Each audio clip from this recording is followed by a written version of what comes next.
Hi, నేను doctor Sindhuri fertility consultant Medcy IVF.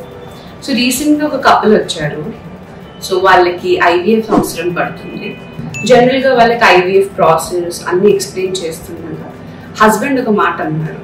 ఏంటి అంటే, మా వైఫ్ కాస్త వీక్ ఉంటారు మేడం, సో బేబీని ఒక 5 months దాకా బయట పెంచేసి 5th month లోపల అక్కడి నుంచి మనము ట్రాన్స్ఫర్ చేసుకుందాము అని.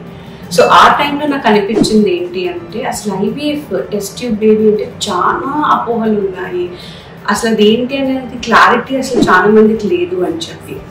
ఐవీఎఫ్లో మనం ఎగ్స్ అనేది రిట్రీవ్ చేశాక ఫీమేల్ నుంచి హస్బెండ్ స్పర్మ్తో కలిపి మనం బేబీస్ ఎంబ్రియోస్ని ఫామ్ చేశాక 5 days మాత్రమే మనం బయట ఉంచవచ్చు, మ్యాక్సిమం 6th day.